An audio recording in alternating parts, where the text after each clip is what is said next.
দিন দিন গাছের আমগুলো ভালোই ছোট হয়ে যাচ্ছে, তাই আর ছোট হতে দেওয়ার আগেই ভর্তা করে খেতে হবে। আম ভর্তা খাবো আজকে। ছোট আম কিন্তু ছোট। তাই আর দেরি না করে আম পাড়ার জন্য উঠে গেলাম। গাছটি অত্যাধিক বড় হওয়ার কারণে আমি ভূপৃষ্ঠ হতেই এই গাছের আম লাগাল পাচ্ছিলাম, তাই আর দেরি না করে যে আমগুলো লাগাল পাচ্ছিলাম না সেগুলো পাড়তে শুরু করে দিলাম। গাছটি অত্যাধিক ছোট হওয়ার কারণে ছোট ভাই শুভকে পাঠিয়ে দিলাম মঙ্গল গ্রহে আম পাড়ার লক্ষ্যে।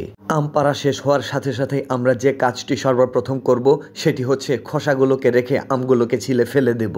এই কাজটি করার সময় অবশ্যই দক্ষতাবিহীন একটি লোককে দিয়ে কেটে নিতে হবে, ঠিক আমার মতো দেখেন এইভাবে। খোসা থেকে আমগুলো ছাড়ানো হয়ে গেলে প্রথমে আপনাকে যে কাজটি করতে হবে সেটি হলো টিউবওয়েলের বিশুদ্ধ অ্যাসিড দিয়ে ভালোভাবে নেড়েচেড়ে এটিকে ধুয়ে নিতে হবে, আর আমগুলোকে ফেলে দিয়ে পানিগুলোকে রেখে দিতে হবে। মরিচ ভর্তাতে যেন আম না হয়ে যায় থুকু, আম ভর্তাতে যেন ঝাল না হয়ে যায়, এজন্য প্রথমেই আপনাদেরকে মরিচ গাছগুলো থেকে লাল রঙের মরিচগুলো ছিঁড়ে ফেলে দিয়ে গাছগুলোকে ভর্তার জন্য প্রস্তুত করতে হবে। আপনারা চাইলে মরিচের গাছগুলোকে কুচি কুচি করে কেটে নিতে পারেন। মরিচের গাছগুলো কাটা শেষ হলে আপনারা আরও একটি কাজ করতে পারেন। ভর্তাতে ঝালটা আরও একটু বাড়িয়ে নিতে চাইলে চিনির ব্যবহার করতে পারেন, অথবা ঝাল কমিয়ে নিতে চাইলে আমার মতো শুকনা মরিচকে পুড়ে গুঁড়ো করে নিতে পারেন। স্বাদ বাড়ানোর জন্য আমরা এখানে আরও একটু মিশিয়ে নিচ্ছি 2 চামচ বালু।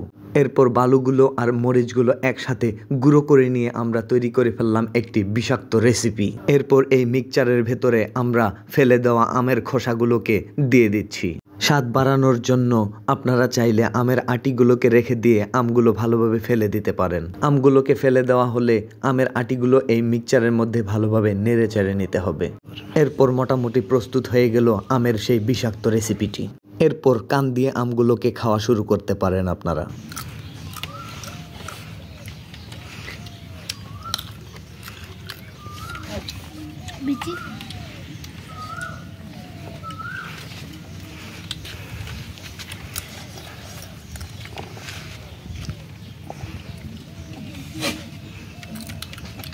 এবার আমিও টেস্ট করতে চাই কেমন হলো সেই বিষাক্ত আমের রেসিপি। চলুন টেস্ট করি। ও মাই গড, কি দুর্দান্ত মিষ্টি! ওফ, এত মিষ্টি হওয়ার কারণে আমার কান দিয়ে পানি চলে আসছিল। যাই হোক, খাওয়া দাওয়া শেষে রোজা শুরু করলো একটু সাইকেল চালানো। সে আমাদের সাইক্লিং করে একটু দেখাচ্ছিল।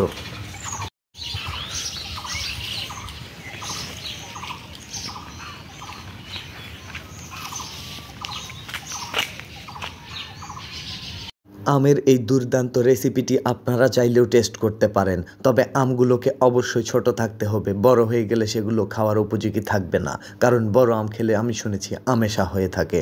যাই হোক, আমাদের আম মাখা খাওয়া দেখে কারো মুখে পানি চলে আসলে আমি দায়ী নই।